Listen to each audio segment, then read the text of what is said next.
Fala pessoal, eu sou o Matheus e estou aqui hoje para dar a vocês uma aula sobre Sociologia. E o nosso tema de hoje é o trabalho na história. Antes de iniciarmos, precisamos entender o que quer dizer a palavra trabalho.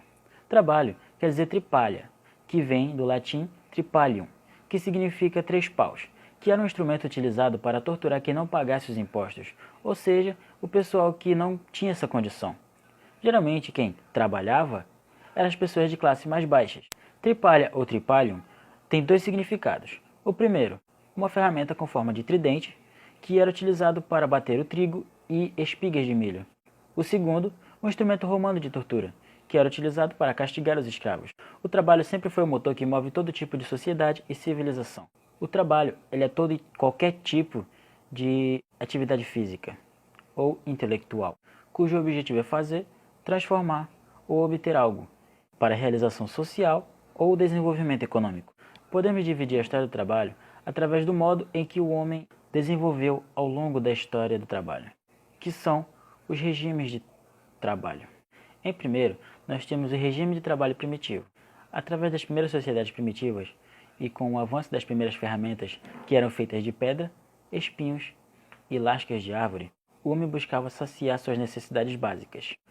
Todo o trabalho era voltado para a busca de melhorias das atividades do dia a dia, como se alimentar, se abrigar e se defender dos inimigos. Neste momento, a sociedade primitiva estava em relações iguais de trabalho, pois cada atividade era voltada para o bem de toda a relação de trabalho. Mas a partir do momento em que o homem começa a plantar e estocar alimentos e riquezas, tem aí uma queda do sistema primitivo, surgindo assim uma nova forma de interação social e também surgindo hierarquias. Com tudo isso, surge um novo regime de trabalho, o regime de trabalho escravo. No mundo antigo, surgem as relações de poder, onde os que detinham o poder passavam a ser os senhores dos escravos, e os escravos eram aqueles que realizavam todo tipo de trabalho, desde construir palácios até trabalhos domésticos na casa dos seus senhores. O trabalho escravo, que hoje ainda se encontra no Brasil, difere daquele existente anteriormente à Lei Áurea de 1888. E para quem não sabe, a Lei Áurea é aquela lei sancionada pela princesa Isabel que dava total liberdade aos escravos do Brasil. Hoje em dia ele é chamado de trabalho escravo contemporâneo, ou trabalho em condições análogas a de escravo. Com o passar do tempo, surge uma nova forma de trabalho, o regime de trabalho feudal. Este ocorre na Idade Média, na qual cada função era bem definida a cada um. Os servos, por exemplo, eles eram os que faziam todo tipo de trabalho braçal.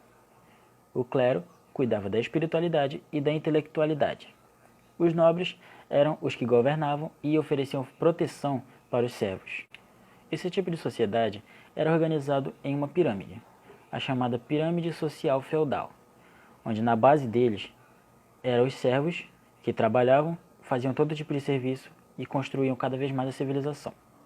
Acima viam os nobres e, acrescentando, os guerreiros. Acima tinha o clero e logo acima de todos, o que comandava, o senhor feudal. Mas esse tipo de regime ele começa a mudar quando os servos passam a vender os seus serviços, querendo ganhar em cima de cada trabalho. Desde então, várias evoluções vêm acontecendo nas formas de trabalho. E com as evoluções e a Revolução Industrial, três grandes filósofos se destacaram com visões divergentes sobre o tema trabalho. No entanto, todos apresentam argumentações relevantes que nos levam a entender melhor o porquê precisamos tanto dessa ferramenta. Karl Marx, um pensador e revolucionário, descreveu em seus textos diversas teorias que englobam política, sociologia e outras áreas. Demonstrou que a sociedade gira em torno das ações econômicas, ou seja, colocou em prática essas teorias para que assim elas ganhassem vida. Já Emile Durkheim desenvolveu uma teoria inovadora sobre a sociedade, dizendo que ela é semelhante a um corpo vivo. Cada órgão cumpre uma função para o todo, algo como uma consciência coletiva.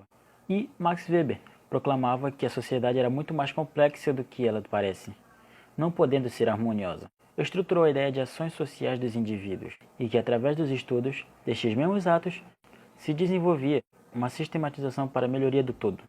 E foi assim, através de todas essas teorias, todas essas evoluções, todos esses acontecimentos, que nos trouxe até onde nós estamos hoje. Eu vou ficando por aqui e até a próxima.